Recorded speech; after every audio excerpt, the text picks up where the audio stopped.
Dari sini kita tahu bahwa angan-angan dan ajal itu sesuatu yang berbeda. Karena yang namanya angan-angan itu bisa terjadi, bisa tidak. Ada orang yang bercita-cita ingin jadi dokter, bisa jadi dokter, bisa juga gagal jadi dokter. Ada orang ingin jadi tentara, ya bisa juga jadi tentara, bisa juga gagal. Ada orang ingin menjadi pedagang sukses, ya bisa sukses, bisa juga tidak. Namanya angan-angan. Angan-angan itu hanya sekedar angan-angan saja, bisa tercapai, bisa tidak. Tapi kalau ajal itu bukan angan-angan. Ajal itu sesuatu yang pasti terjadi.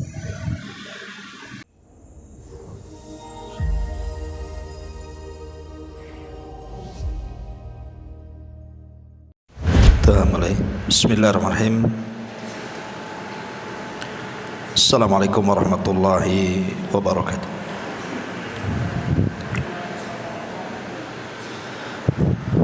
Alhamdulillah, salatu wassalamu ala rasulillah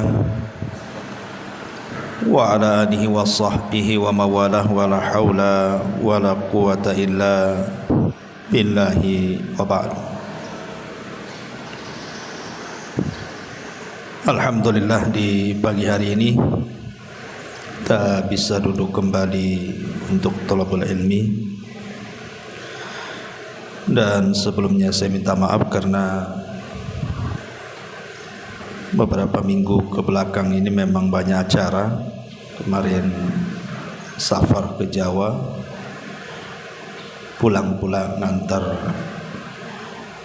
Umairah ke pesantren, terus datang pula tamu dari kampung, jadi berturut-turut hampir 3 mingguan, sehingga sering libur kajiannya. Dan insyaallah kita memulai kembali. Kajian kita masih membahas kitab Arba'in Nawawi, dan kita masuk pada hadis ke-40. Kita baca hadisnya. An Ibni Umar radhiyallahu anhuma qala akhadha Rasulullah sallallahu alaihi wasallam bimankibi faqala kun fid dunya ka'annaka gharibun aw 'abiru sabilin. Wa kana Ibnu Umar radhiyallahu anhuma yaqulu idza amsayta fala tanthadhiris sabaha wa idza asbahta fala tantadil masa wa khudh min sihhatika limaradik wa min hayatika limautika. Rawahul Bukhari. Dari Abdullah ibnu Umar, semoga Allah meridhai keduanya, beliau dan ayahnya Umar ibn al-Khattab radhiyallahu an,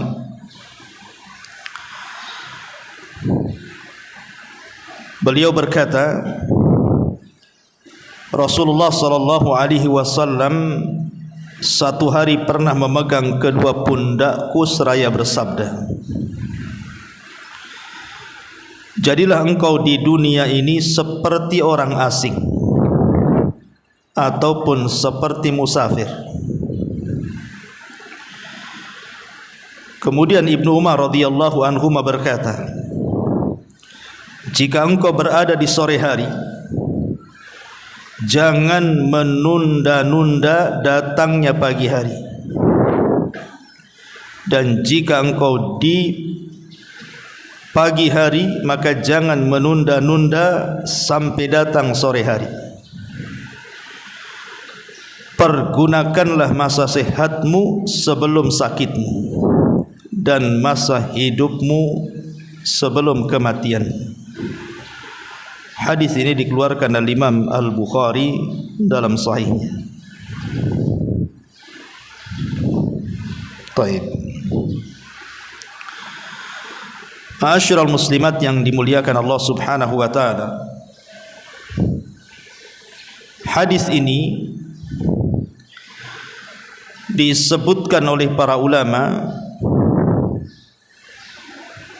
sebagai hadis pemutus dari segala angan-angan.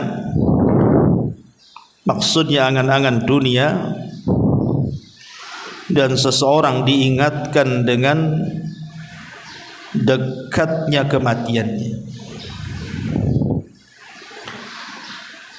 Dalam sebuah hadis dari Abdullah ibn Mas'ud radhiyallahu anhu, khattan Nabi sallallahu alaihi wasallam khattan murabba'an. Jadi satu hari Nabi sallallahu alaihi wasallam itu pernah menggaris sebuah garisan, kemudian menggambar dalam bentuk persegi empat. Rasul pernah menggaris sebuah garisan, kemudian menggambar dalam bentuk persegi empat. Kemudian wa khatta khattan fil wasati kharijan minhu. Lalu setelah beliau menggambar persegi empat itu, beliau menggariskan sebuah garis di dalam persegi empat itu yang menjorok keluar. Jadi ini gambar persegi empat, kemudian digaris lagi keluar situ. Kemudian wa khatta khututan sigharan ila hadzal ladzi fil wasati min janibihi alladhi fil wasati wa qala hadzal insan wa hadza ajaluhu muhitum bi. Kemudian Nabi sallallahu alaihi wasallam di tengah-tengah kotak tersebut menggaris lagi dengan garisan-garisan kecil yang banyak. Kemudian beliau bersabda, garis di tengah ini adalah ibarat seorang manusia yang dikelilingi oleh persegi empat itu, maksudnya ajalnya yang mengelilinginya. Adapun garis-garis itu adalah angan-angannya. Kata Nabi sallallahu alaihi wasallam, wa hadzal ladzi huwa kharijun amalu. Adapun garis-garis kecil yang banyak itu diibaratkan sebagai angan-angannya. Maksudnya apa? Nabi sallallahu alaihi wasallam dalam hadis Abdullah ibn Mas'ud ini mengatakan, ketika menggambar persegi empat, kita ini berada dalam kotak itu, dan kotak itu artinya ajal yang mengelilingi manusia, di mana manusia tidak mungkin keluar dari kotak itu. Artinya manusia tidak mungkin lari dari ajalnya. Adapun garis-garis kecil yang keluar dari kotak itu adalah angan-angannya. Dari sini kita tahu bahwa angan-angan dan ajal itu sesuatu yang berbeda. Karena yang namanya angan-angan itu bisa terjadi, bisa tidak. Ada orang yang bercita-cita ingin jadi dokter, bisa jadi dokter, bisa juga gagal jadi dokter. Ada orang ingin jadi tentara, ya bisa juga jadi tentara, bisa juga gagal. Ada orang ingin menjadi pedagang sukses, ya bisa sukses, bisa juga tidak. Namanya angan-angan. Angan-angan itu hanya sekedar angan-angan saja, bisa tercapai, bisa tidak. Tapi kalau ajal itu bukan angan-angan. Ajal itu sesuatu yang pasti terjadi. Karena yang namanya ajal itu walaupun tidak diangan-angani, kita pengen mati atau pengen dipanjangkan usianya, namanya ajal dia tetap datang. Tidak mungkin gagal ajal-ajal. Dari sini kita tahu bahwa Nabi SAW ingin memutus rantai tulul amal, panjangnya angan-angan bagi manusia, bahwa ajal lebih dekat kepada dirinya dibandingkan angan-angannya. Makanya ada istilah para ulama, aqrabu syai'in al-ajalu wa ab'adu syai'in al-amalu. paling dekatnya sesuatu itu adalah ajalnya, dan paling jauh sesuatu itu adalah angan-angannya. Lah dalam hadis Abdullah ibn Umar radhiyallahu an, Nabi SAW ingin menasihati kita. Jadi satu hari Nabi SAW itu datang kepada Abdullah ibn Umar, kemudian memegang kedua pundaknya. Jadi Abdullah ibn Umar berada di depannya, Rasul memegang tangan seperti ini ke pundak Ibnu Umar. Dan ini menunjukkan apa? Kasih sayang Rasul kepada murid-muridnya, kasih sayang seorang guru kepada murid-muridnya. Dilihat dari kedekatan Rasul meletakkan kedua tangan di pundak dan bahu Ibnu Umar. Jadi seorang guru harus punya kasih sayang dengan muridnya, karena Allah sendiri mengatakan, la in kunta faddan ghalidal qalbi dan faddu min hauli. Kalau engkau keras kasar kepada orang yang kau dakwahi wahai Muhammad, tentu mereka akan lari dari dakwahmu. Makanya Rasul mencontohkan kelembutan seorang pengajar kepada seorang murid. Dengan kedekatan beliau dan keakrabannya ditunjukkan dari kedua tangan beliau diletakkan di kedua bahu Ibnu Umar. Kemudian Nabi SAW mengatakan, ya ibna Umar, kun fid dunya ka'annaka gharib. Wahai Ibnu Umar, jadilah di dunia ini seperti gharib, orang asing, au abirus sabil, ataupun seperti orang yang singgah menjadi seorang musafir. Analoginya begini, Bu. Kalau ibu tidak pernah singgah di Batam, anggaplah sebagian ibu ada yang dari Jawa, dari Sumatera, Padang, atau dari daerah manalah sebutkan, tidak pernah ke Batam. Di Batam ini tidak punya pemilih, tidak punya keluarga,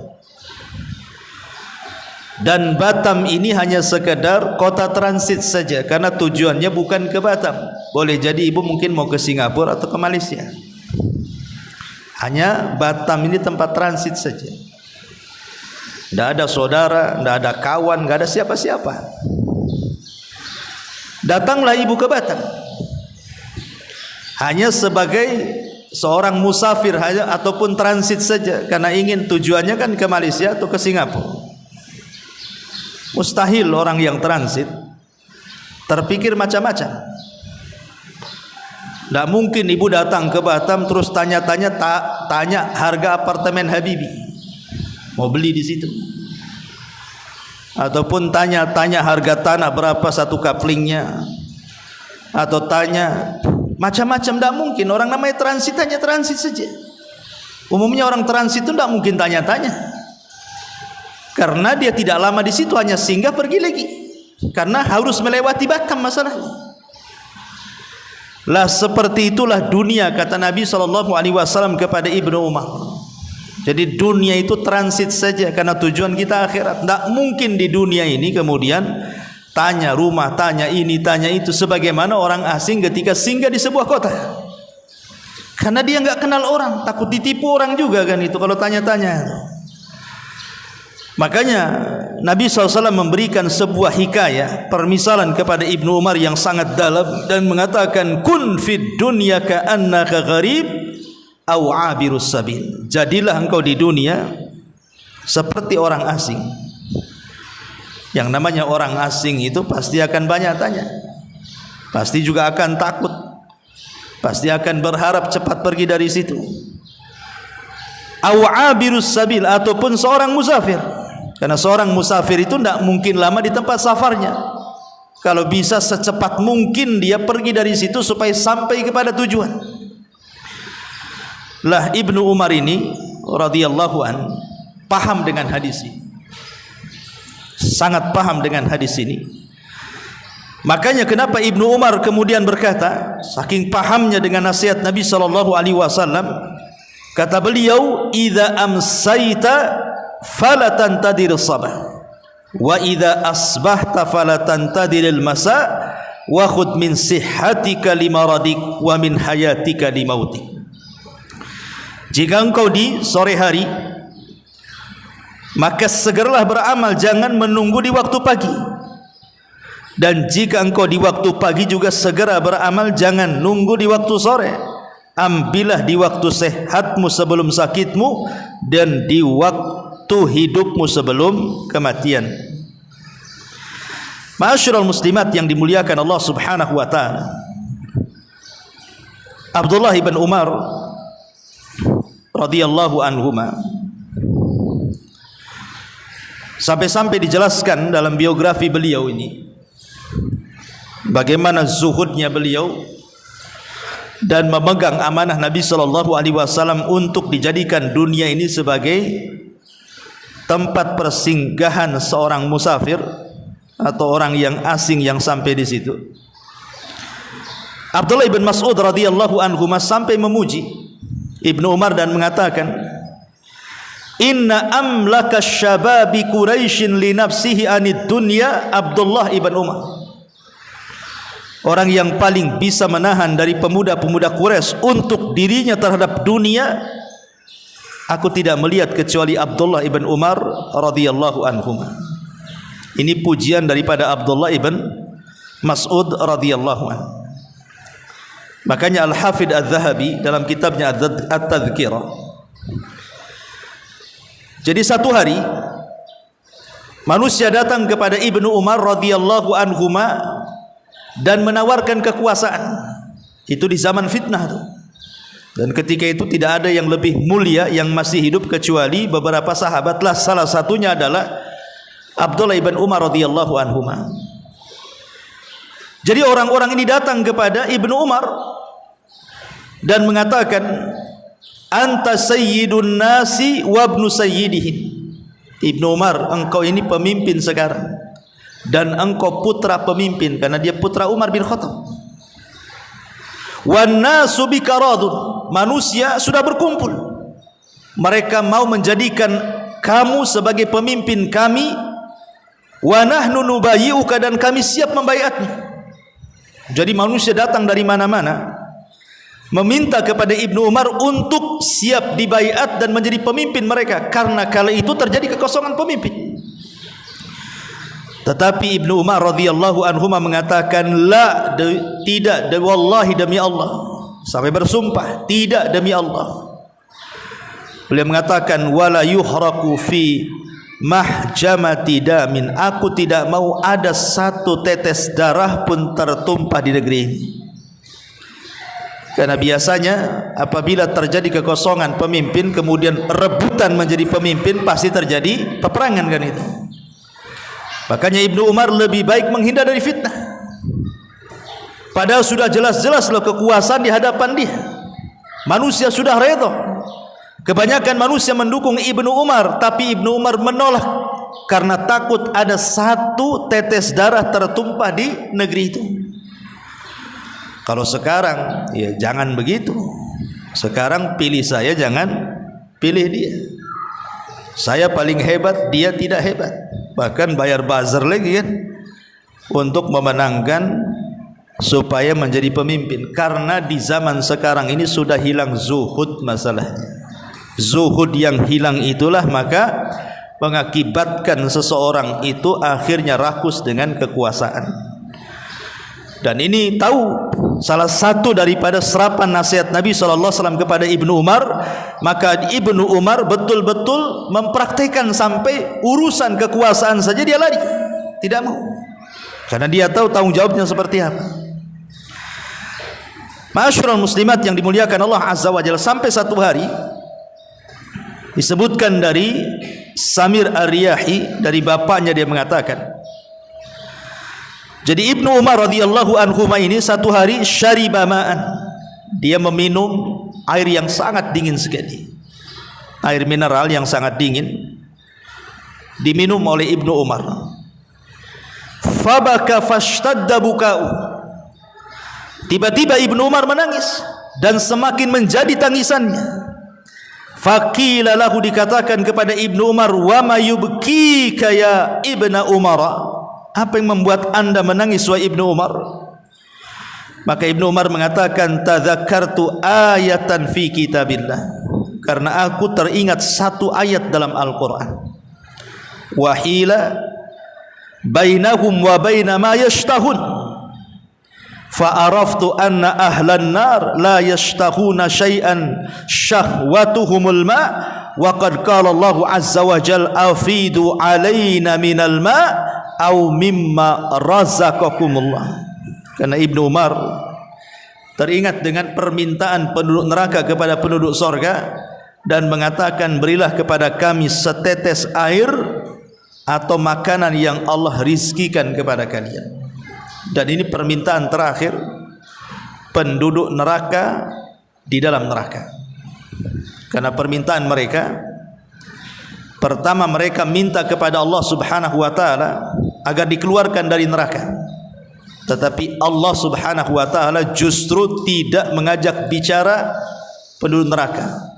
Allah katakan wala yukallimun, jangan kau bicara denganku. Sampai-sampai Abdullah ibn Amr ibn As radhiyallahu anhuma mengatakan, Allah tidak bicara dengan penduduk neraka itu 2 kali umur dunia.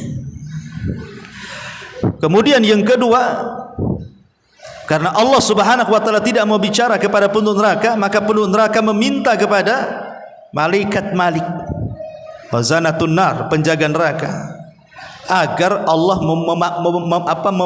mewafatkan mereka saja, matikan saja mereka. Mereka minta kepada Malik, sudah wafatkan kami saja di sini.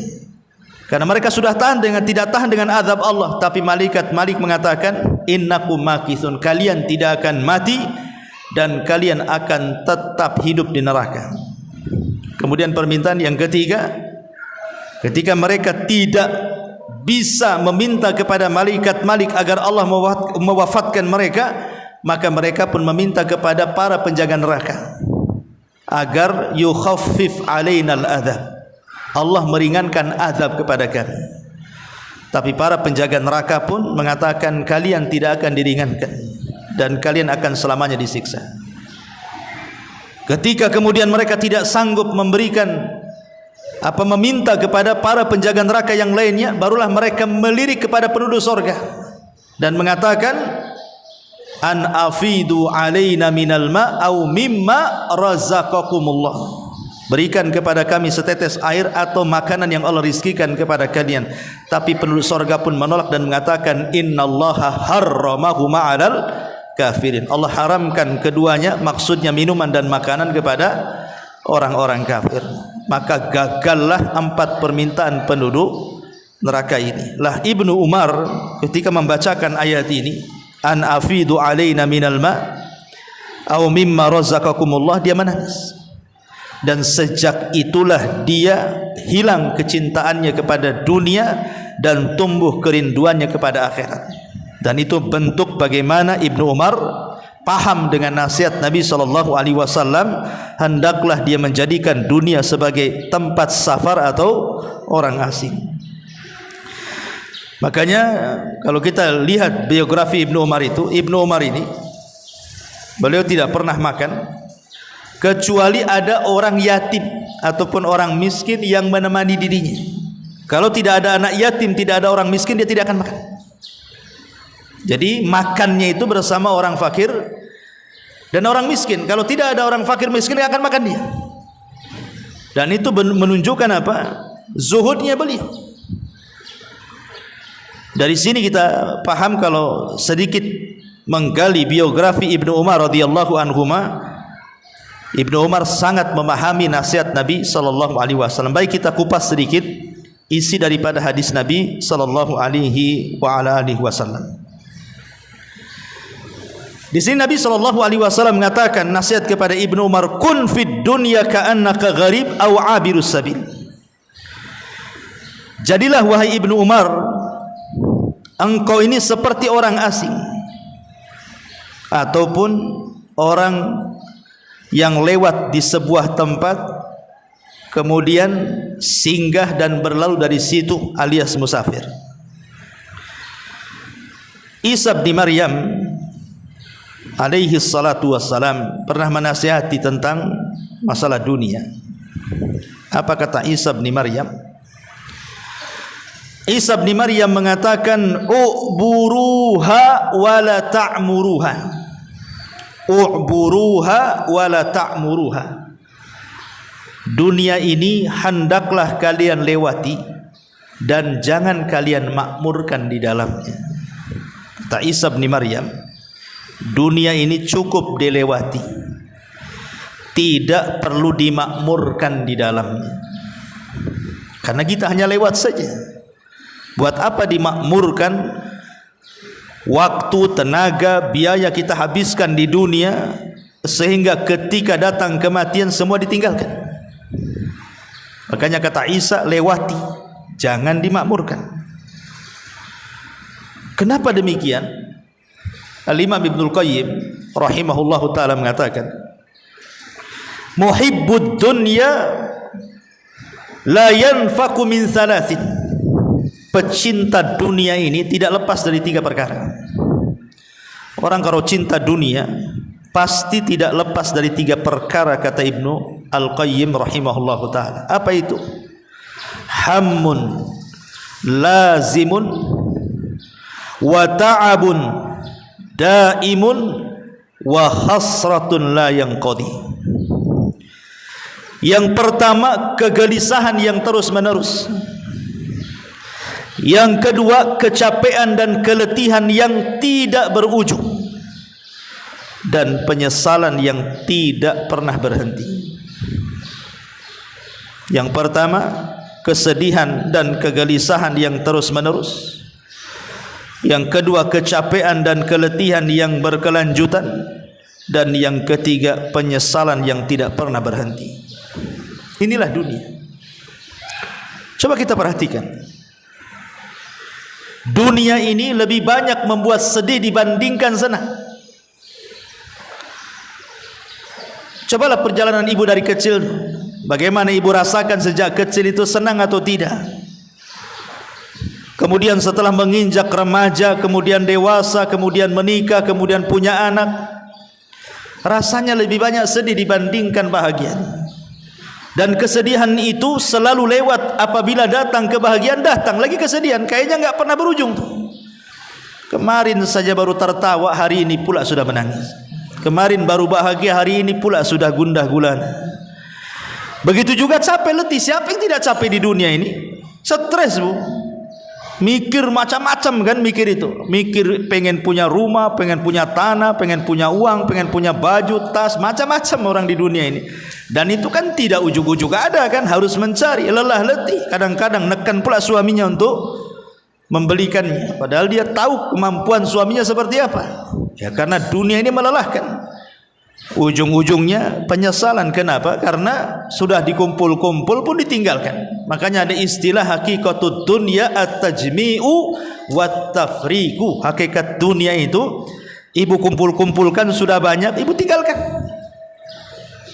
Ibu tinggalkan. Berapa banyak coba orang-orang yang sudah kaya sukses itu akhirnya meninggal dunia kan? Dia kan gak mungkin berpikir besok akan mati. Tidak ada orang yang mereka rakus dengan dunia itu berpikir besok akan mati. Gak mungkin, mustahil. Tetapi namanya kematian itu pasti sebuah kelaziman. Makanya di sini Imam Ibnul Qayyim mengatakan, hammun lazimun wa ta'abun daimun wa hasratun la tanqati. Ma'asyiral muslimat yang dimuliakan Allah Azza wa Jalla, kalau kita melihat sedikit kisah para sahabatnya, Abu Dzar Al-Ghifari radhiyallahu anhu. Satu hari datang seorang laki-laki masuk ke rumah Abu Dzar Al-Ghifari. Maka pandangan orang ini melihat di sekeliling rumah Abu Dzar Al-Ghifari. Pasti ibu kalau punya rumah kan minimal teras depan itu, ruang tamu kan pasti dihiasi, bukan? Di situ ada lemari, nanti dalam lemari itu mesti ada bunga-bunga, entah ada perlak-perlik, entah ada barang-barang yang kalau orang melihatnya itu akan takjub.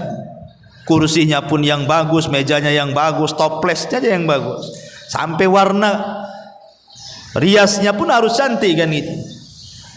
Orang kalau punya rumah pasti yang pernah dihiasi pertama kali ruang tamunya.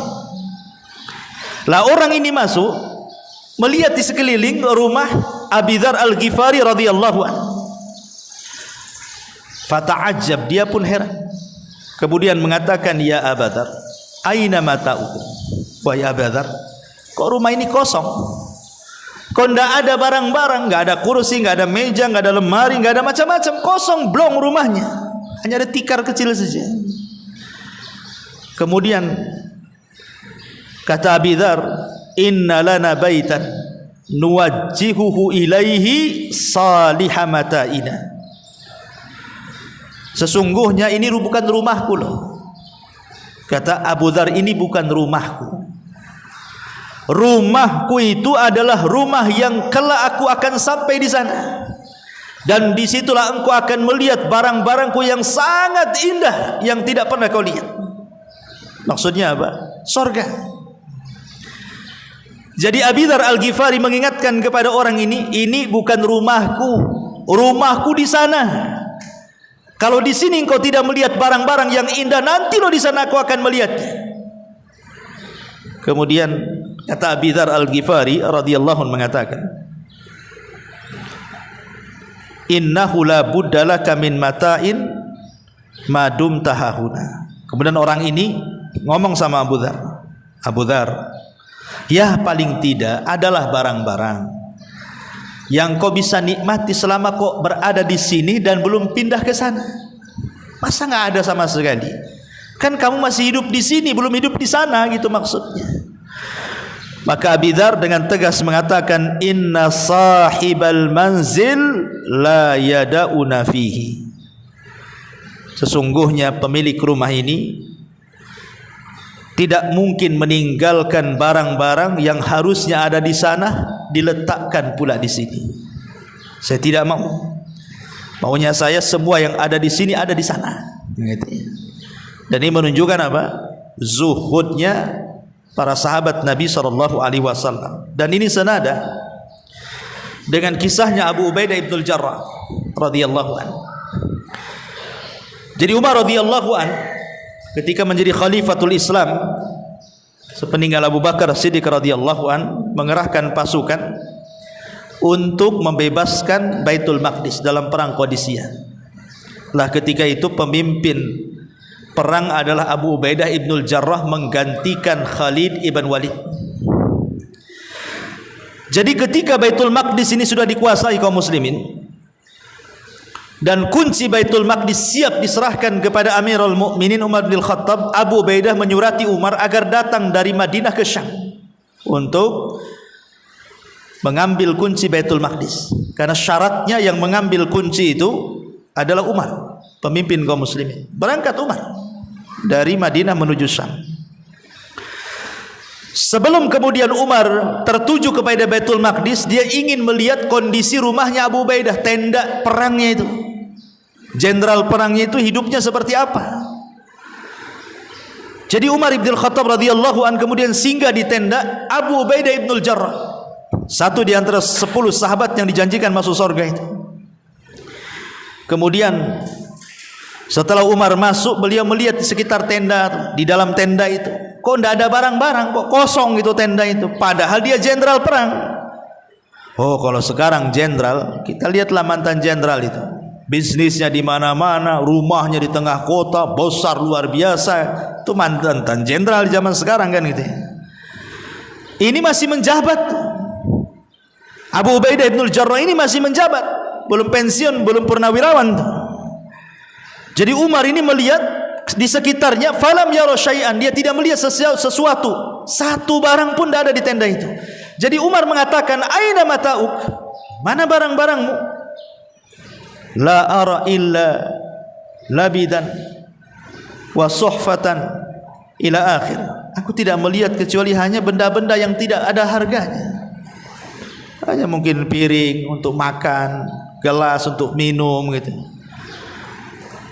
Kemudian Umar bin Khattab radhiyallahu mengatakan, anta amir, engkau ini pemimpin, ya minimalnya adalah barang-barang mewah. Namanya perang itu kan ada harta rampasan perang kan itu.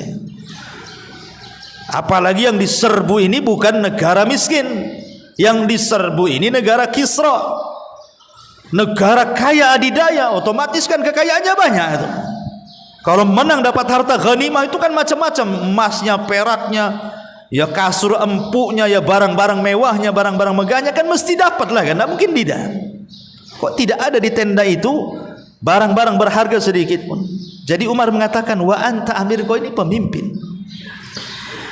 Kemudian Umar bin Khattab radhiyallahu an meminta kepada anak buahnya, kepada para prajurit, datangkan makanan yang biasa dimakan pemimpin kalian. Maksudnya Abu Ubaidah bin Jarrah. Apakah okelah di tendanya tidak ada barang-barang yang berharga, boleh jadi mungkin makanannya spesial. Ya, mungkin makanannya spesial yang luar biasa gitu. Kalau di zaman sekarang ya makanan-makanan mahal lah gitu. Rupanya ketika didatangkan makanan itu adalah makanan yang biasa dimakan para prajurit. Jadi nggak ada bedanya, prajurit makan itu, dia juga makan itu. Nggak ada bedanya antara jenderal dan pasukannya. Dari situlah kemudian Umar bin Khattab fabaka, beliau pun menangis. Faqala, dan dia mengatakan kepada Abu Ubaidah, khayyaratna dunya ghairaka ya Aba Ubaidah. Dunia telah merubah kami semuanya, kecuali engkau wahai Abu Ubaidah. Dunia tidak merubah dirimu. Kami semua dirubah dunia kecuali engkau. Ini yang ngomong bukan orang biasa loh, Umar bin Khattab radhiyallahu anhu. Kalau sudah Umar yang ngomong, ya memang Abu Ubaidah itu seperti itu kan gitu. Karena pujian Umar tidak mungkin sembarang orang dia mengatakan seperti itu. Makanya Umar mengatakan, ghayyaratna dunya, dunia sudah merubah kami. Illa anta ya Aba Ubaidah, kecuali engkau wahai Abu Ubaidah, dunia sama sekali tidak berubah. Itulah makna, karena Abu Ubaidah sangat paham hadis Nabi sallallahu alaihi wasallam dalam sebuah hadis, mali walid dunya, mali walid dunya. Kata Nabi sallallahu alaihi wasallam, apalah aku dengan dunia ini? Apalah aku dengan dunia ini? Illa mathalu ma yaj'alu ahadukum isba'ahu hadhihi wa asyara Yahya bisyabbabati fil yammi falyangdur bima tarji. Demi Allah, tidaklah dunia dibandingkan akhirat melainkan seperti salah seorang di antara kalian meletakkan jarinya, Yahya perawi hadis berisyarat dengan jari telunjuknya ke laut, lalu lihatlah apa yang dibawa dari jari jemari itu. Jadi kalau ada lautan, kemudian kita celupkan jarinya, kemudian diangkat lagi, paling ada satu tetes itu. Lah satu tetes itulah menjadi perebutan satu dunia manusia sejak zaman Adam sampai yang terakhir mati. Sementara kekayaan Allah itu terbentang lautannya. Jadi kalau seandainya orang berpikir, lah satu tetes yang di jari itu diperebutkan manusia, sementara di depannya lautan yang terbentang berupa sorga, kok tidak dikejarnya? Mana akalnya? Gitu maksudnya. Lah kita rebutan yang satu tetes, sementara yang lautan tak bertepi kok ditinggalkan. Akalnya di mana? Seolah-olah Rasul ingin mengatakan demikian. Ini lautan terbentang loh. Kenapa kalian tidak kejar? Kenapa ngejar yang setetes itu? Makanya Nabi SAW mengatakan, mali walid dunya ma ana wad dunya innama mathali wa mathalud dunya kamathali raqibin dhalla tahta syajaratin thumma raha wa tarakaha. Apalah arti dunia bagiku, kata Rasul. Apa urusanku dengan dunia? Sungguh perumpamaanku dan perumpamaan dunia adalah seperti pengendara yang berteduh di bawah pohon, lalu istirahat sesaat kemudian meninggalkannya. Sebagian ulama hadis mengatakan dunia ini seperti kailulah. Tahu kailulah? Tidur siang. Jadi seolah-olah Rasul ingin mengatakan, kita ini lagi safar, capek, ada pohon di situ, kemudian kita duduk di situ hanya kailulah, tidur sesaat, tidur siang, kemudian setelah bangun kemudian kita pergi lagi. Itulah dunia, seperti singgah di bawah pohon, hanya sekedar tidur kemudian pergi. Pendeknya kehidupan dunia, dan memang pendek kan. Sekarang kan ibu yang usianya 40-50 tahun kan udah nggak terasa. Mungkin masa lalu itu hanya kenangan saja kan. Oh dulu ibu pernah kecil sekolah di sini, main di situ, kemudian remaja sekolah di sini di situ, kemudian dewasa sekarang sudah menikah, punya anak, sebagian sudah punya cucu. Kok cepat kali zaman ini. Seolah-olah tahu-tahu saja ya, tahu-tahu kecil, remaja, dewasa, tahu-tahu ngaca sudah beroban semuanya. Ya itulah dunia, nggak terasa. Bahkan kalau waktu zaman dulu itu kayaknya lama sekali. Saya masih ingat tuh kalau dulu itu siang dari pagi sampai sore itu kan lama kali. Tapi sekarang kan dari pagi ke sore itu cepat sekali rasanya. Tahu-tahu zuhur, asar, maghrib. Ini kayak kajian saja. Baru tadi kita ngaji udah 9.42 sekarang ini. Terasa duduk kayak gini. Ya. Nah ini menunjukkan bahwa dunia ini hanya sesaat. Bahkan ada seorang sahabat, Salman Al-Farisi radhiyallahu anhu. Ma'ruf kisah Salman Al-Farisi, seorang sahabat yang keliling dari satu negara ke negara berikutnya hanya mencari hidayah. Dari beragama penyembah berhala berupa api, Majusi, kemudian masuk Nasrani, kemudian dibeli oleh tuan Yahudi sampai akhirnya dapat hidayah masuk Islam. 3 agama dilewati itu Salman Al-Farisi. Majusi, Nasrani, Yahudi, baru Muslim. Ya. Dan Salman Al-Farisi walaupun demikian termasuk as-sabiqun al-awwalun. Dia orang-orang yang lama mengikuti jejak Nabi. Salman Al-Farisi seolah-olah ketika Allah Subhanahu wa taala tidak menghendaki Abu Lahab masuk ke dalam Islam, Allah ganti Salman Al-Farisi yang bukan orang Arab justru mendapatkan hidayah saat kematian, detik-detik wafatnya. Jadi Sa'ad bin Abi Waqqas ini satu di antara 10 sahabat yang dijanjikan surga ini datang menjenguk Salman saat wafatnya. Kemudian dilihatnya Salman ini menangis. Maka Sa'ad bin Abi Waqqas berusaha menghibur Salman dan mengatakan, "Alaisa qad sahibta Rasulullah sallallahu alaihi wasallam kada wa kada, alaisa kada wa kada, alaisa kada wa kada." Wahai Salman, engkau ini orang yang paling lama berkawan dengan Nabi.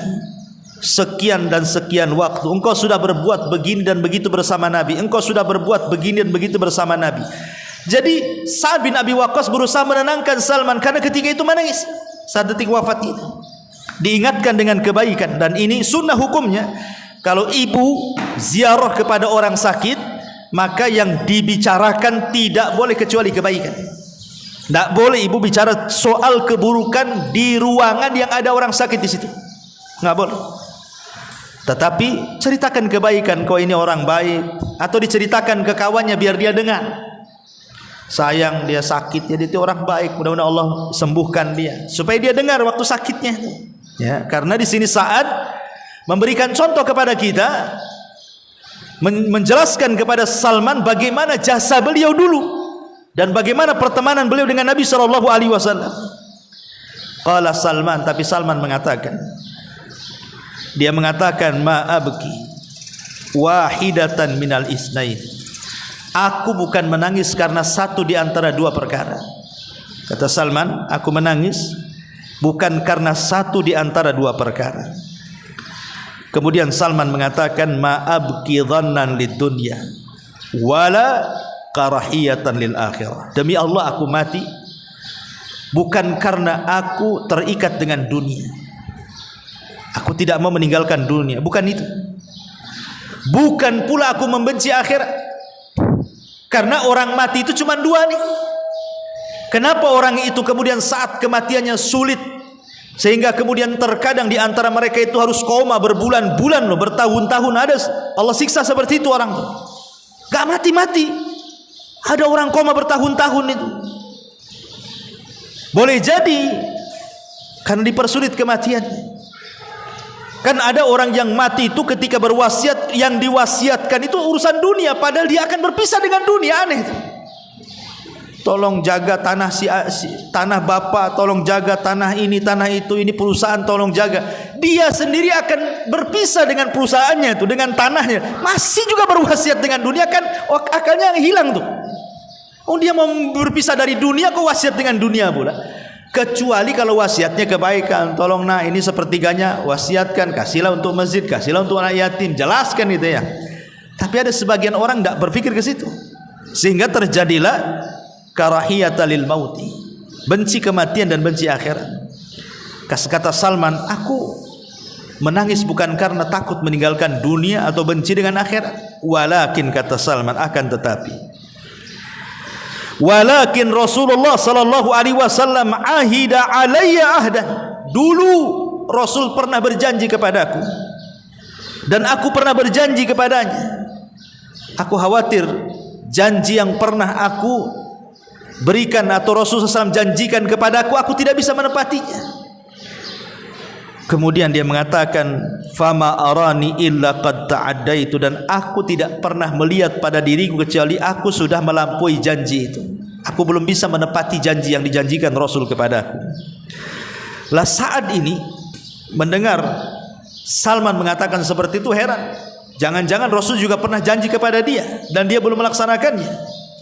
Jadi saat ini mendesak kepada Salman, wa ma'ahida ilaika, apa yang dijanjikan Rasul kepadamu wahai Salman? Jangan-jangan aku juga sama gitu ya. Maka Salman Al-Farisi radhiyallahu an mengatakan, annahu yakfi ahadakum mithlu zadir raqib wa la arani illa qad ta'addaitu. Wa ma anta ya Sa'ad fattaqillah idza inda hukmika wa idza hakamta wa inda qasamika idza qasamta wa idza hammika idza hamamta. Kata Salman Al-Farisi radhiyallahu an, Rasul dulu pernah berjanji kepadaku agar engkau wahai Salman menjadikan kehidupan dunia ini dalam berjalan di atas dunia ini mithlu zadir raqib. Ambillah perbekalan secukupnya seperti seorang musafir berbekal. Ibu kalau berbekal safar, tidak mungkinlah rumah dibawa. Macam mana bawa rumah? Walaupun punya kendaraan, tidak semua orang itu bawa kendaraannya kan. Ibu mau safar ke Jawa, punya mobil bagus di sini. Ada sebagian kita yang bawa, ada sebagian kita yang tidak bawa kan. Malas pula mau bawa mobil, bagus dia charter di sana. Ya. Dan tidak mungkin juga ibu bawa beras, bawa bumbu-bumbu dapur kan itu. Yang penting bawa ATM isinya uang semua. Artinya kan orang kalau mau safar itu kan dia pasti cari yang ringan. Makanya kalau orang cerdas dalam safar itu dia tidak mau bawa koper banyak-banyak kan. Ngapain bawa koper banyak-banyak kan itu. Bagus beli pakaian di jalan. Ya, pulang bawa oleh-oleh jadinya kan. Kalau bawa koper banyak-banyak, bawa oleh-oleh di sana tak jadi beli. Pulangnya sekoper itu yang kita bawa kan. Pasti orang kalau safar itu dia cari yang paling ringan tuh. Kalau bisa jangan nenteng lah, nenteng dompet saja. Karena sekarang ini safar dimudahkan, mau makan tinggal makan, mau beli pakaian tinggal beli, di mana saja pun ada pasar gitu. Artinya bahwa Rasul ingin mengatakan, kalau engkau menjadi seorang musafir, maka ambillah perbekalan secukupmu, lah itulah dunia. Ambillah perbekalan secukupnya di dunia untuk akhiratmu. Lah kata Salman Al-Farisi, wala arani illa waqad ta'addaitu, dan aku tidak pernah melihat pada diriku kecuali aku sudah melampaui janji itu.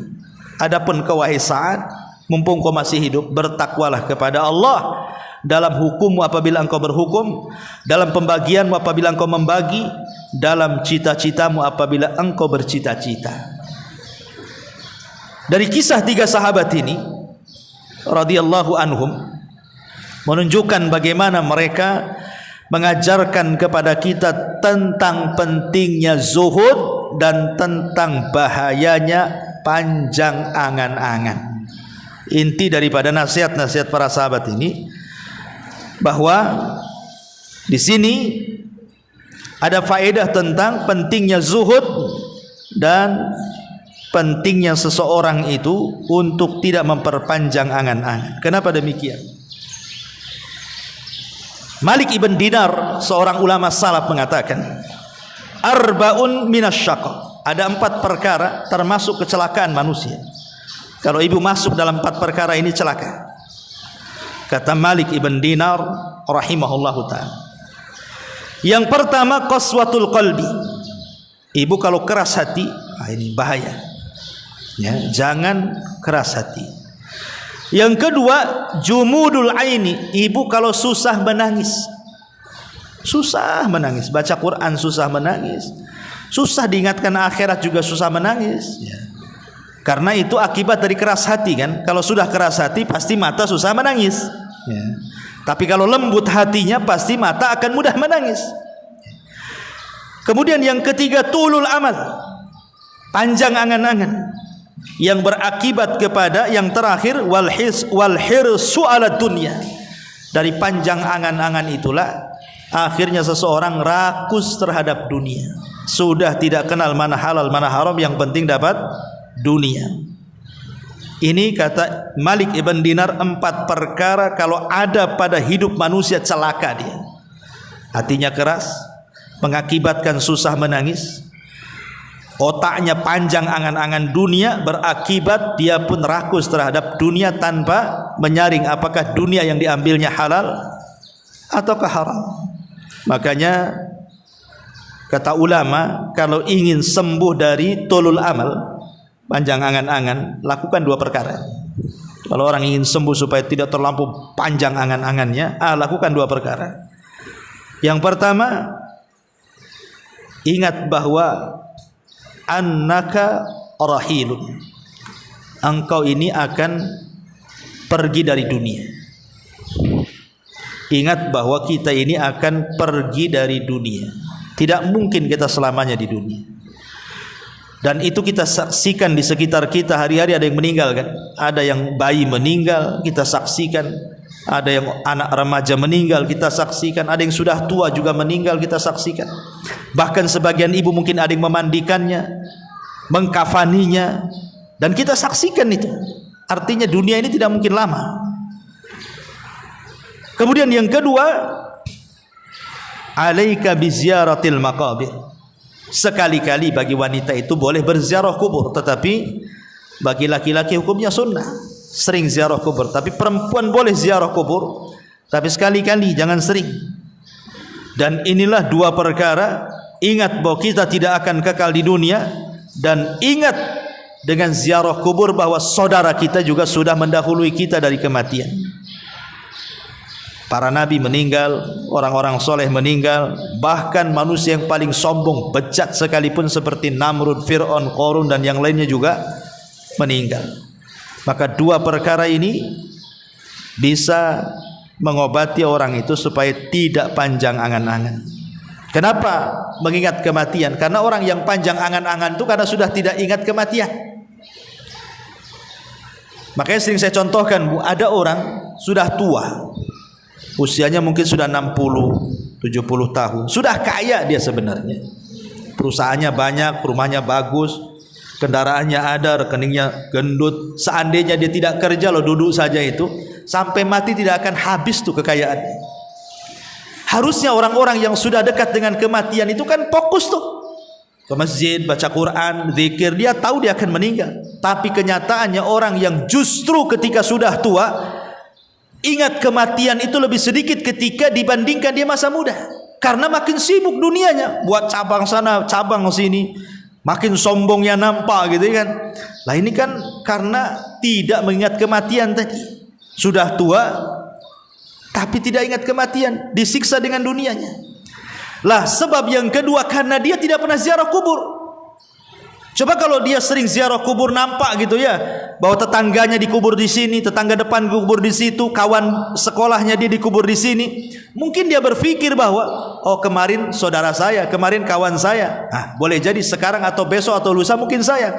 Lah makanya 2 perkara ini kata para ulama termasuk ilaj tulil amal, obat dari panjangnya angan-angan. Ma'asyiral muslimat yang dimuliakan Allah Subhanahu wa taala. Di zaman dulu Nabi Nuh alaihi salatu wassalam, kita tahu Nabi Nuh itu salah satu nabi yang panjang umurnya kan. Ada yang mengatakan 1500, ada yang mengatakan 1400, ada yang mengatakan 1782, macam-macam. Intinya di atas 1000 lah umurnya Nabi Nuh alaihi salatu wassalam. Jadi Nuh ini setelah kemudian berdakwah selama alfasanatin illa khamsina ama, 950 tahun, kemudian terjadi tufan sehingga melulantakkan seluruh kaumnya, membinasakan kecuali Nuh dan orang-orang yang di perahunya yang selamat. Jadi satu hari Nuh ini sudah selesai tufan, kaumnya pun sudah binasa, dan dia pun membawa orang-orang yang tidak banyak di perahunya. Jadi malaikat maut ini datang, ingin mencabut Nuh alaihi salatu wassalam, mencabut nyawa Nuh alaihi salatu wassalam. Dan disebutkan oleh Imam Qurtubi saat memberikan tafsiran kepada surah Al-Ankabut ayat 14-15. Jadi malaikat maut ini mengatakan, ya Nuh, ya akbaral anbiya wa ya tawilal umri wa ya mujabad da'wati, kaifa ra'aita dunya. Wahai Nuh, wahai nabi yang paling besar, wahai nabi yang dipanjangkan umurnya, wahai nabi yang diijabah doanya, bagaimana menurutmu soal dunia? Jadi malaikat maut bertanya kepada Nuh alaihi salatu wassalam, kaifa ra'aita dunya, bagaimana menurutmu soal dunia? Maka Nabi Nuh alaihi salatu wassalam mengatakan, mithla rajulin bunya lahu baitun lahu baban fadakhala min wahidin wa kharaja minal akhar. Nuh mengatakan, dunia ini permisalan ibu ini dibangunkan satu rumah, kemudian dibuatkan dua pintu, pintu depan dan pintu belakang. Kata Nuh, dunia ini seperti rumah. Engkau masuk dari situ, kau keluar dari situ. Ya, Nuh alaihi salatu wassalam mengatakan, dunia ini seperti rumah. Ibu punya rumah, ada dua pintu, pintu depan dan pintu belakang. Seolah-olah ibu masuk dari pintu depan, kemudian keluar dari pintu belakang. Ah, itulah dunia. Rumah ini tidak akan dibawanya, ditinggalkan begitu saja. Seolah-olah keluar masuk saja, masuk keluar saja. Hanya singgah sebentar, masuk rumah, duduk, kemudian keluar lagi. Lah itulah dunia, kata Nuh alaihi salatu wassalam. Dalam riwayat, dakhala min ahadihima wa jalasa hunayatan thumma kharaja min babil akhar. Engkau masuk ke dalam rumah, kemudian berduduk sejenak. Hunayah itu sejenak duduk, kemudian keluar lagi. Makanya kenapa di dalam Al-Quran itu illa asyiyatan au duhaha. Nanti di akhirat orang itu ditanya soal jam mereka hidup di dunia, mereka mengatakan seolah-olah di dunia ini hanya asyiyah au duhaha, hanya sesaat saja di waktu duha, kemudian pergi. Itulah dunia, kata Allah. Tapi ma'asyiral muslimat yang dimuliakan Allah azza wa jalla, inilah di antara kisah-kisah sahabat Nabi SAW dan juga para nabi. Nasihat terakhir dari hadis ini adalah perkataan Ibnu Umar radhiyallahu anhuma di ujung riwayat, idza amsayta fala tantadiris sabah wa idza asbahta fala tantadiril masa wa khudh min sihhatika limaradik wa min hayatika limautik. Ini nasihat Ibnu Umar kepada kita. Jika engkau berada di sore hari, jangan menunggu datangnya pagi hari. Dan jika engkau berada di pagi hari, jangan menunggu datangnya sore hari. Maksudnya, kalau pagi ini kita bisa beramal, jangan nunggu nanti sore. Pagi ini ibu bisa punya uang ingin sedekah, sudah langsung sedekahkan. Ya, pagi ini ibu bisa ingin baca Quran, ya sudah, jangan diprogram, nanti sore kan ada waktu. Kalau pagi ini ingin silaturahim ke saudara yang sedang sakit, ya sudah, segerakan hari ini berangkat. Karena belum tentu sore bisa gitu. Betapa banyak orang yang mengagendakan sesuatu ternyata tidak jadi. Tapi berapa banyak orang-orang yang tiba-tiba ada program dijalankan langsung jadi pula dia kan. Rame-rame kita ke rumah si Anu, rame-rame datang. Tapi kalau kita sore aja lah, biar kita tenang, senang, waktunya ada. Ketika sore banyak pula alasan kawan-kawan kan. Oh, tidak bisa datang, tidak bisa hadir, tidak bisa ini, tidak bisa itu, karena ini, karena itu, banyak macam kan. Makanya kenapa kemudian di sini Ibnu Umar mengatakan kalau bisa beramal di waktu pagi, jangan pula nunggu di waktu sore, ataupun sebaliknya, karena umur manusia tidak tahu. Dari sini Nabi SAW mengatakan, badiru bil a'mali sab'an. Bersegeralah kalian beramal saleh sebelum datang 7 perkara. Dan ini sudah saya jelaskan ke ibu-ibu. Apa itu? Illa hal tantadiruna illa faqran munsiya. Apakah ibu harus menunggu menjadi orang fakir yang melupakan ibadah?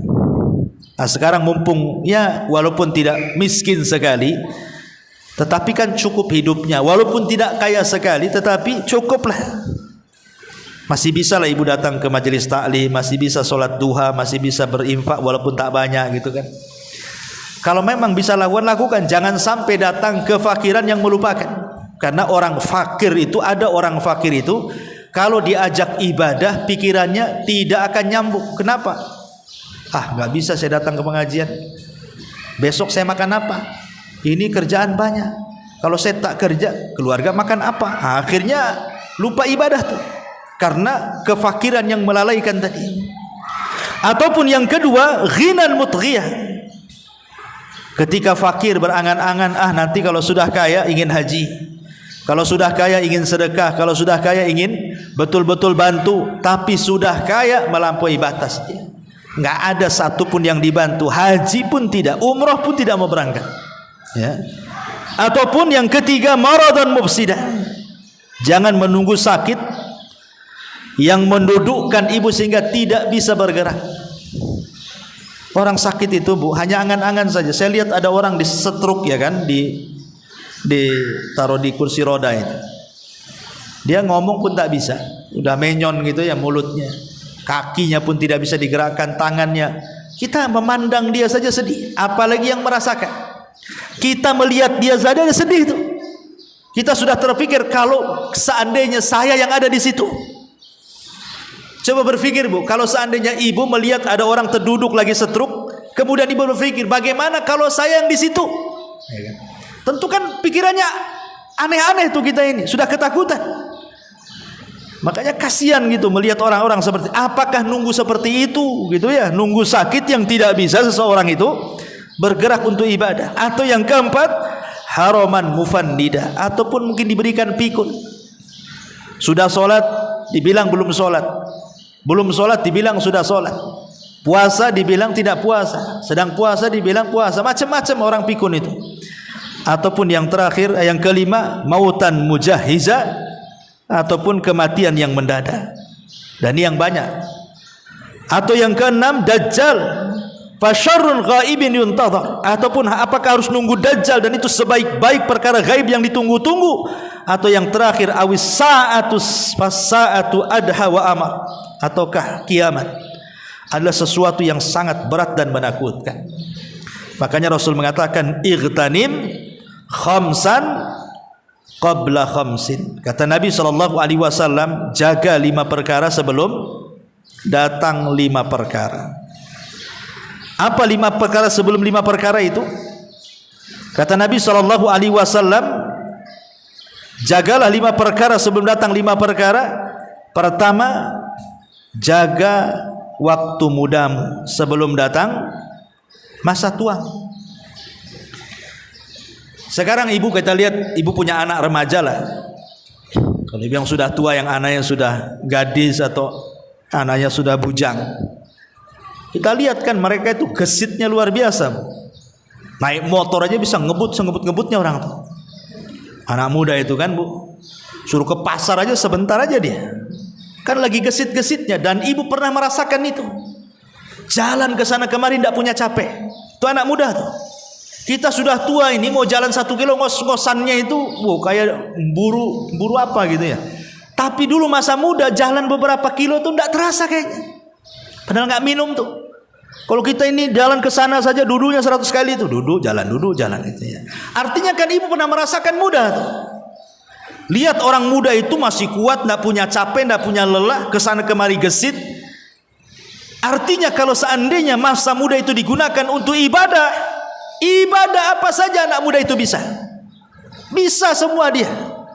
Mau ngaji jauh perjalanannya bisa, mau apa saja bisa. Tapi kalau sudah tua bu, angan-angan saja. Aduh pengen ngaji di sana, tapi jalan tak bisa. Ya, nggak ada yang ngantar. Padahal dekat tuh masjid ke rumah dia itu tidak jauh. Pengen sholat duha 2 rakaat, berdiri, duduk pun tak bisa, baring akhirnya. Jadi apa nunggu seperti itu? Rasulullah yang mengatakan, lah waktu mudamu kemana? Sudah tua kok malah mikirnya aneh-aneh. Makanya Rasul katakan, sababuka qabla harami. Ingat masa mudamu sebelum datang tuamu. Ya. Kemudian yang kedua, sihhati qabla saqami. Sihhataka qabla saqamika. Ingat masa sehatmu. Lihat orang sehat itu, semua dimakan kan bu? Orang sehat cuma dimakan. Yang kata dokter nggak boleh pun tetap aja dihantam dia, karena merasa sehat dia. Nggak boleh loh makan ini, nanti kolesterol naik. Enggak lah, bismillah saja. Orang sehat nggak peduli. Tapi kalau sudah sakit, baru terasa nih. Dikasih makanan enak depan dia, jangan, nggak boleh dekat-dekat ini. Nggak boleh kata dokter nih. Ini kalau saya mati 3 hari mati nih katanya. Ini kalau saya makan nih, habislah saya. Macam-macam kan orang. Kalau orang sudah sakit ini baru terpikir tuh. Nyesel saya makan ini, coba saya nggak makan ini, saya begini nggak begini gitu ya. Artinya ketika di waktu sehat itu urusan makan saja seseorang itu berpikir. Makanya saya katakan orang kalau usia 40 tahun ke bawah, 40 tahun ke bawah itu kalau makan pakai mulut, Bu, ya, makan pakai mulut semua masuk. Sate mau 100 tusuk, gulai mau 100 baskom, semua masuk, ya. Tapi kalau 40 tahun 50 tahun ke atas tuh makan pakai otak, Bu, ya kan? Dia nggak pakai mulut, pakai otaknya. Cocok nggak nih? Masuk nggak nih? Gula nggak nih? Kolesterol nggak nih? Naik nggak darah nih? Nah kan otaknya berpikir dia. Memang nggak haram itu menjaga kesehatan, tapi dari situ saja nikmat Allah sudah dicabut sebenarnya. Ya kan? Sudah 40 tahun ke atas sudah otaknya berpikir dia, nggak semua bisa dimakan. Tidak semua bisa diminum, tidak semua orang itu bisa lelah letih seperti di masa ketika dia sehat. Makanya di sini Rasul mengatakan wasihataka qabla sakami. Kemudian yang ketiga, wa ghinaka qabla faqri. Dan masa kayamu sebelum datang kefakiranmu. Berapa banyak orang fakir menghayal. Dulu saya pernah kaya, kenapa saya enggak begini? Kenapa saya enggak begitu? Sekarang sudah miskin kok angan-angan. Kadang-kadang ada orang yang datang ke saya. Berapa orang udah nggak kesebut lah, Ustadz, coba saya kenal dengan Ustadz dulu katanya. Waktu saya punya tambang, saya masih punya perusahaan, saya masih di atas. Mungkin pondok Ustadz sebentar aja, sekejap mata jadi katanya. Kok kenal dengan saya waktu miskin pula katanya. Subhanallah. Ada orang seperti itu datang ke saya itu. Ya mudah-mudahan Allah berikan kekayaan kepada antum. Insyaallah mudah-mudahan kaya betul. Takutnya sudah kaya balik lagi ke awal kan gitu ya. Dan miskin datang lagi kedua kalinya, itu sama aja namanya. Jadi di sini Rasul mengatakan wa ghinaka qabla faqri wa faraghaka qabla syaghli.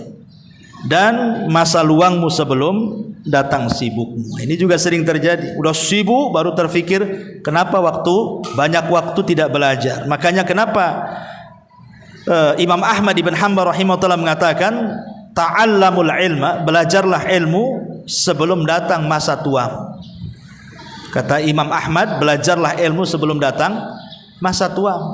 Karena orang sudah tua belajar itu ya hanya jiping saja, ngaji kuping aja kan, Bu. Masuk telinga kanan, keluar telinga kiri. Nanti lama nih 1 jam ngaji nih, ditanya sama suami, tadi Abu Merah ngomong apa? Entah, enggak apa-apa. Tengoklah di catatan katanya. Tengok di catatannya dulu. Tunggu. Nah ini itu poin banyak kelewat juga.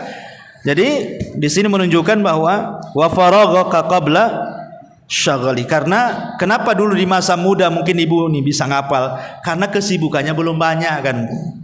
Sekarang sudah tua kan banyak yang ngurus cucu, yang ngurus anak, yang ngurus ini, banyak yang diurus sehingga terpecahlah akal itu. Hafalan terpecah, jadi susah untuk nyimpan karena simpanan yang lain lo harus lebih banyak porsinya. Jadi ingat duitnya lebih besar dibandingkan ingat hafalannya. Makanya agak sulit gitu ya. Kemudian wahayatika qabla mautik, dan kehidupanmu sebelum kematian. Karena kalau orang sudah datang ajalnya, apa kata Allah? Allah mengatakan fa idza jaa ajaluhu la yastakhiruna sa'atan wa la yastaqdimun. Apabila datang ajal seorang tidak mungkin ke depan, tidak mungkin ke belakang, dan dia pun mengatakan laula akhartani ila ajalin qarib la asaddaqa wa akum minas salin. Kalau Allah kembalikan aku ke dunia, tentu aku akan bersedekah dan tentu aku akan termasuk orang-orang yang saleh. Tapi kan mustahil. Itu hanya penyesalan yang tidak ada guna. Wallahu alam. Ini diantara hadis ke-40. Taib sampai di sini. Kita tutup. Taib kita kasih waktu 10 menit untuk tanya jawab, silakan.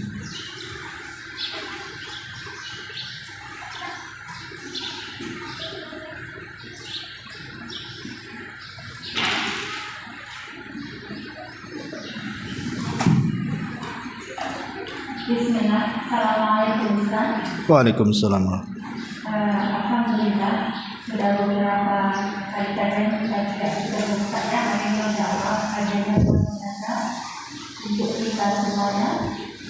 Yang anak tanyakan ya Ustaz, di pembahasan di awal tadi ada perkataan yang Ustaz sampaikan, sesungguhnya manusia itu banyak mengalami kesedihan daripada kesenangan, dari masa kecil ke umur sebaya dan masa tua. Itu maksudnya yang Anda tanyakan secara umum atau orang-orang yang tertentu yang dibuat Allah yang mereka merasakan kesedihan itu Ustaz? Atau ada sebagian orang memang dia kehidupannya kurang tapi hatinya happy dan bahagia saja? Itu Ustaz. Ya, alhamdulillah. Allah mengatakan laqad khalaqnal insana fi kabad. Sungguh kami ciptakan manusia itu dalam kondisi kabad, keluh kesah. Manusia itu akan banyak mengeluh dan akan banyak terus meminta keluh kesahnya kepada Allah Azza wa Jalla ataupun kepada manusia. Kalau kita lihat kehidupan Nabi,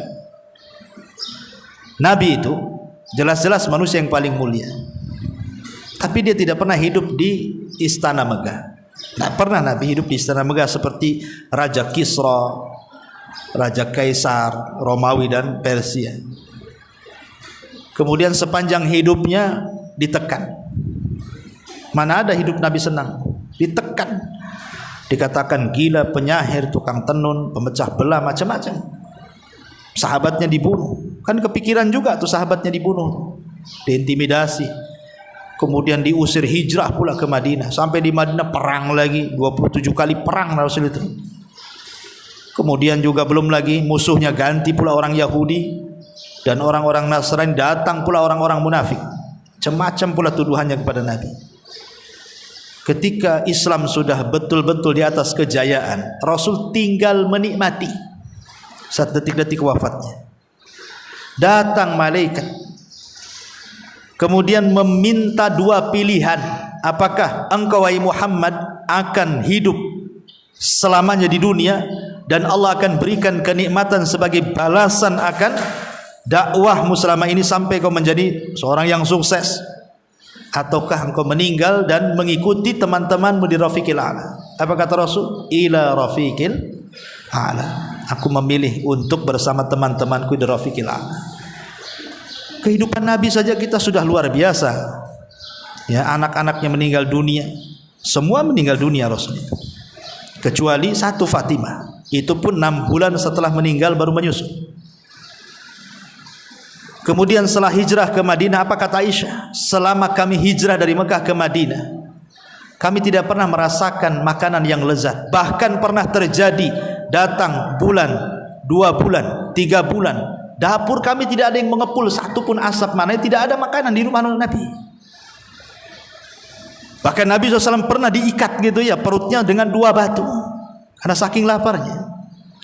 Jadi kalau kehidupan Nabi SAW saja dari awal sampai akhir, maksud saya itu tidak senang. Bukan berarti tidak senang itu konotasinya jelek, tidak. Tidak senang itu konotasinya tidak mesti tidak jelek. Karena tidak senang itu boleh jadi karena dia menanti kesenangan nanti. Untuk berlelah letih di dunia itu untuk kesenangan yang akan datang. Gitu maksudnya ya. Jadi tidak semua tidak senang itu dikonotasi buruk, tidak. Ada yang tidak senang Allah uji itu karena mengangkat derajat, ataupun menghapus kesalahan dia, ataupun menegur dia karena dosa-dosa yang pernah dia lakukan, atau menjadi tabungan kelak di akhirat setelah kematian. Wallahu a'lam. Tapi manusia memang tidak akan senang hidupnya, dan itu sebuah kepastian karena dunia sendiri adalah darul bala. Memang tempat manusia itu akan diuji Allah. Tidak ada satu manusia yang tidak diuji. Para nabi aja diuji. Tapi kan Allah itu maha mengetahui ujian yang berat ditujukan kepada siapa, ujian yang ringan ditujukan kepada siapa, karena dilihat daripada iman seseorang kan. Kalau imannya kuat ujiannya berat tuh, kalau imannya cetek ya ujiannya pun kecil, karena Allah tidak mungkin membebani manusia di luar kemampuannya. Tapi kalau manusia dari kecil sampai sekarang, sampai ibu masih hidup sekarang atau sangat akan datang, ujian tuh nggak akan lepas, Bu. Nampak loh ibu kawannya senyum-senyum di pengajian karena nggak ada beban. Iya, nampak di depan mata. Kalau dia pulang mungkin stresnya lebih stres daripada ibu tuh. Cuman dia malu mau ngomong tuh. Ada orang yang seperti itu. Tapi ada orang yang mulutnya ember, Bu. Ada masalah sedikit kesenggol apa aja cerita dia. Ya, dia nggak tahan kecuali ceritakan tuh. Ada orang yang nggak tahan seperti, ada orang yang sabar, betul-betul sabar, dia nggak mau cerita sama orang. Dia ngadu kepada Allah Azza wa Jalla saja. Tapi ada orang yang nggak mau ngadu kepada Allah, ngadu pula sama orang. Masih mending orang itu ngajak bicara, ngadu sama Facebook loh. Facebook nggak bisa bicara loh.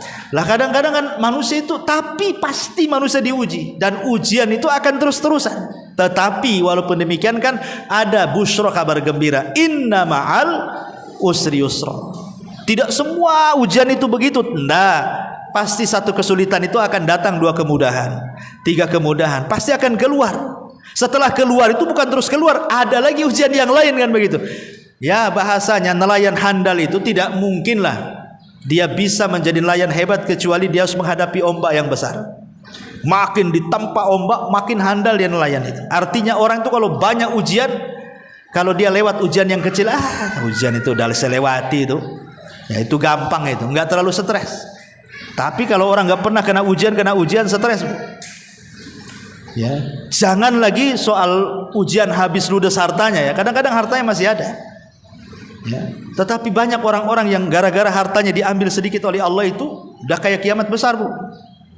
Banyak orang-orang yang seperti itu. Nah, artinya bahwa ujian itu ya sebuah kepastian. Ada yang konotasinya memang baik, Allah dalam rangka mengangkat derajat.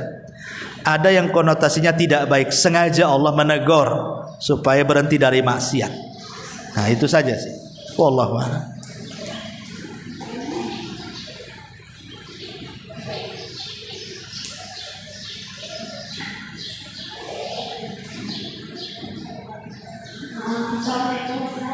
Waalaikumsalam. Saya mau nanya ya, apakah seorang istri juga bisa dizolimi suami dosa? Gimana? Dizolimi suami itu, ketika berhadapan dengan anak itu anak-anak. Apa hukumnya seorang suami menzolimi istri? Iya. Iya. Terus itu apakah seorang istri juga bertahan karena anak itu? Apakah halnya itu? Oke, ya. Ya, alhamdulillah. Itulah tadi saya jelasin, Bu. Kadang-kadang di dunia ini, ibu pikir sebelum menikah itu gambaran ibu tuh senang saja. Kan ada orang belum menikah itu udah kayaknya karena melihat orang menikah akhirnya senang. Rupanya setelah ibu jalani justru sebenarnya tidak menikah itu lebih senang dibandingkan menikah. Karena mungkin banyak kezaliman dari pasangan, baik istri kepada suami atau sebaliknya. Tetapi ingat bahwa sesenang-senangnya orang yang tidak menikah, sesenang-senangnya orang yang tidak menikah, dia tidak dapat pahala seperti sesusah-susahnya orang menikah. Kan itu ya. Kenapa? Karena semata-mata menikah tidak beramal apapun, hanya akad nikah. Qabiltu nikah, aku terima nikahnya. Hanya sebatas itu saja. Maka seorang suami dan istri itu sudah diberikan separuh agama. Separuh agama sudah dikasih. Kalau orang belum menikah nggak dikasih separuh agama. Berarti kalau separuh tinggal nyari yang separuhnya. Lah yang separuhnya inilah dicari dengan cara apa? Sabar, syukur, qanaah, zuhud. Itulah dalam keluarga. Dan kebanyakan seorang istri dalam keluarga itu, dia masuk surga itu karena 2 akhlak. Seorang istri, kunci masuk surga seorang istri dalam rumah tangga itu cuma 2 akhlak. Pertama syukur, yang kedua sabar.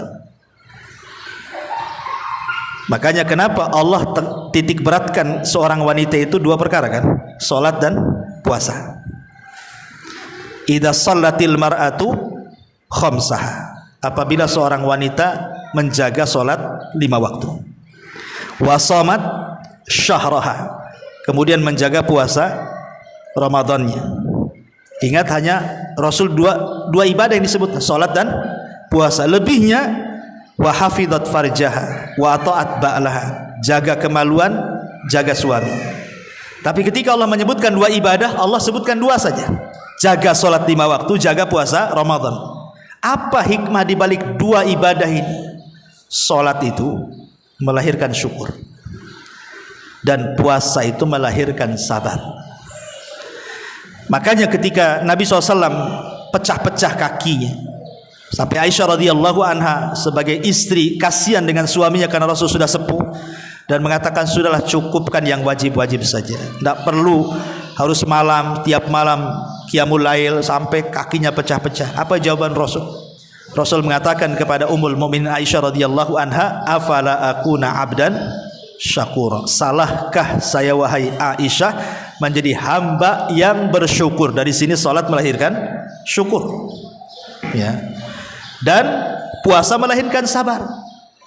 Karena puasa itu terkandung 3 kesabaran: sabar dalam menjalankan ketaatan, sabar dalam menjauhi kemaksiatan, dan sabar ketika menghadapi qada dan qadar. Ada semua pada puasa.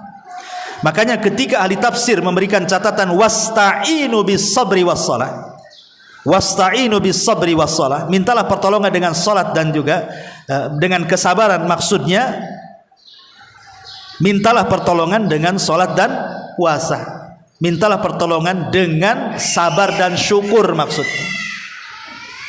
Jadi seorang wanita itu di rumah tangga, 2 ibadah inilah yang menjadikan wanita banyak masuk surga. Pertama sabar, yang kedua syukur.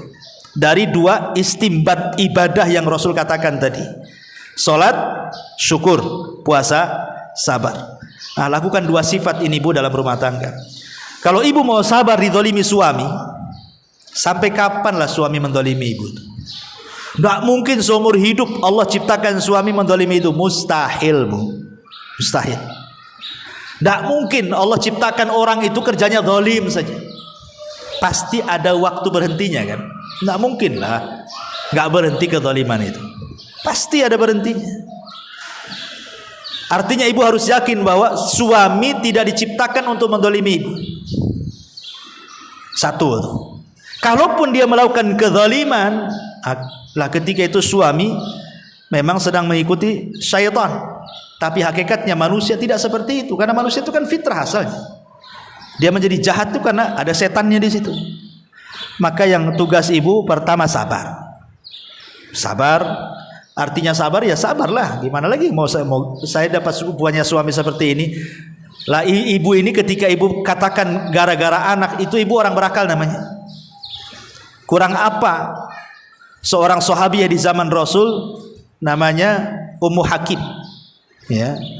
Ummu Hakim itu di zaman Nabi, suaminya gila, maksudnya sedikit error lah. Kemudian juga orangnya suka marah-marah dan suka merendahkan. Kadang-kadang lisan itu kan lebih sakit tuh dibandingkan mukul. Kalau mukul sekali udahlah kan itu. Tapi kalau suami ngomong yang enggak merendahkan tuh kan sakitnya tuh di sini, Bu ya. Artinya bahwa ini Ummu Hakim ini, itu suaminya begitu, Bu. Agak sedikit gila, kurang akal. Yang kedua kalau ngomong suka merendahkan dan suka marah-marah. Mau ibu punya suami kayak gini? Kan enggak mau lah kan itu. Kurang waras saja enggak mau, apalagi ditambah dengan marah-marahnya, ngerendahinnya. Seandainya setengah gila saja enggak mau ibu tuh punya suami. Ini udah setengah gila orangnya, bang marah-marah, tapi dia sabar. Ketika suaminya ngomong sama dia, anti kadhahri ummi, engkau seperti punggung ibuku, nangis dia. Karena kalimat itu dalam jahiliyah talak artinya. Datang kepada Rasulullah supaya didamaikan, tapi Rasul mengatakan bisa itu kalimat talak tuh. Kenapa Ummu Hakim kemudian ngomong seperti itu kepada Rasul? Sampai turun surah Mujadilah itu, khusus untuk dia satu surat itu. Karena dia memandang anak-anaknya. Anak-anak dia banyak. Belum tentu kalau dia nikah dapat bapak nih, dia jadi bapak anak-anaknya. Karena emosional, bapak angkat dengan bapak kandung itu beda. Jahat-jahatnya bapak kandung itu adalah dia sayang sama anaknya tuh. Bahkan ada istilah, nak cukuplah bapakmu jadi bajingan. Nah, kamu jadi janganlah seperti bapakmu. Nah, masih ada lah kan kemauan bapaknya itu anaknya lebih baik daripada bapaknya. Tapi kalau bapak angkat udah banyak kejadiannya. Kadang-kadang diusir anaknya, anak angkatnya diusir. Dia memang ingin nikah ibunya saja. Ya. Ataupun mungkin ibu tidak menikah lagi, akhirnya anak-anak jadi yatim kan? Yatim hidup bahasanya. Iya kalau orang tuanya, bapaknya tanggung jawab. Kalau enggak, ya. Maka sebenarnya yang harus ibu lakukan pertama berdoalah. Bu, doa itu pengetuk pintu langit. Makanya sering analogikan, Bu, kalau saya benci sama ibu, tapi ibu datang ke saya hari ini ngetuk pintu, tuk tuk tuk, Ustadz gitu. Gak mungkin lah nggak saya buka, Bu. Tiap hari datang ngetuk. Nggak mungkin nggak saya buka, pasti dibuka. Awalnya sih sewot, ngapain kita ketukan gitu ya kan. Lama-lama kan disalami, apalagi ibu datang bawa rantang, ya kan, bawa roti, bawa apa. Lama-lama lembutlah saya ini. Itu kepada manusia loh ya. Allah itu mimbabil aula. Ini namanya mafhum aulawi. Manusia saja kalau diketuk hari-hari datang sayangnya. Apalagi Allah yang tidak ada dendam. Kalau hari-hari diketuk pintu langit dengan doa, dengan ya Allah, lembutkan hati suami, ya Allah, ambil waktu-waktu yang mustajab. Mustahil lah Allah itu nutup pintu suami, itu mustahil. Maka doa, Bu, sepertiga malam doa, minta diketuk tuh pintu langit itu tiap hari kalau bisa. Lama-lama dilembutkan lah. Yang punya hati itu Allah kok. Ya kalau ibu doakan yang jelek-jelek, mati aja lah suami saya, ya Allah, mati saja dan kecelakaan ya, biar saya terhindar. Anda itu nggak bagus ya kan. Jadi satu doa ya. Yang kedua introspeksi. Kadang-kadang apa yang kita alami hari ini itu karena warisan dosa masa lalu, kita tidak tahu. Mungkin kita dulu ya kan, kita tidak tahu ya masa lalu ibu seperti apa, masa lalu saya seperti apa, masa lalu orang lain. Semua orang tuh punya masa lalu. Ada yang masa lalunya baik, ada yang masa lalunya tidak baik. Ada yang masa lalunya penuh dengan ibadah, ada yang masa lalunya penuh dengan maksiat. Sekarang ketika kemudian masa lalu sudah berlalu, ibu sudah mulai hijrah, bertobat gitu kan. Terkadang Allah Subhanahu wa taala memberikan ujian dengan cara mungkin suami jadi jahat, anak jadi nakal, tetangga jadi jahat, orang tua kurang macam-macam. Itu terkadang itu untuk menggugurkan dosa lalu tuh. Kita tidak tahu saja. Mungkin kita punya dosa dulu-dulu tidak tahu. Sekarang Allah berikan ujian, mau sabar atau tidak? Kalau sabar boleh jadi itu sebagai pengangkat dosa yang dulu-dulu lah pernah kita lakukan. Kita tidak tahu. Karena ada sorga itu tidak bisa diraih dengan sholat, tidak bisa diraih dengan puasa, tidak bisa diraih dengan sedekah, hanya bisa diraih dengan sabar. Ada sorga itu yang hanya bisa diraih dengan kesabaran. Dan sabar itu tidak seperti sholat. Sholat itu capek, Bu. Ada gerakan, ada wudu, jaga baju, jaga najis, jaga hadas. Tapi sabar itu kan di sini. Ya, jadi sabar-sabarin aja lah, Bu. Jadi itulah sabar. Yang kedua syukur. Ibu jangan memandang keburukan suami 100%, tapi lihat kebaikannya. Kalau ibu merasa suami jelek terus, ibu sudah nggak hidup di bumi itu. Mungkin sudah dibunuh sama suami. Tapi ibu masih hidup, punya anak pula, masih makan juga di situ, masih satu atap dengan suami. Ya, artinya kan suami masih lah, mungkin lah sekali-kali dia mungkin, kalau dia mungkin orang awam kadang mukul, ya didoakanlah mudah-mudahan ya dia tak mukul, jangan didoakan mudah-mudahan patah pula tangannya gitu. Ataupun lisannya mungkin dia jahat, ya mudah-mudahan lisannya dirubah sambil sedikit-sedikit. Nanti ada masalah, insya Allah ada masanya, Bu. Kalau ibu terus nasihati, bersabar, berdoa, adalah waktunya. Ya, kalaupun itu belum terjadi, ya anggap saja itu laluan dalam kehidupan. Itu ujian bagi ibu. Bersabar, karena mengakhiri perceraian itu tidak baik dalam agama. Itu sama dengan membantu syaitan. Apalagi tadi ibu bagus karena anak-anak. Kalau bisa jangan begitu, karena Allah, Bu. Ya, jangan karena anak-anak, gak dapat pahala. Saya sabar karena Allah. Ya, dengan melihat anak-anak. Ya, Ibu ya. Kalau sabar karena anak-anak nih nggak ada ibadahnya itu. Semua sabar itu karena Allah Subhanahu wa taala. Wallahu a'lam. Saya harus ngantar orang ke bandara ini. Subhanallah bihamdika, asyhadu an la ilaha illa anta astaghfiruka wa atubu ilaik. Wallahu ta'ala alam. Assalamualaikum warahmatullahi wabarakatuh. Intinya bahwa tolong berakhlak kepada Allah. Membahas tafsir dari surah Al-Imran. Lahirlah Imam Muslim, Abi Dawud, Tirmidzi, Ibnu Hibban. Jadi ketika Yunus alaihi salatu wassalam terkena undian itu,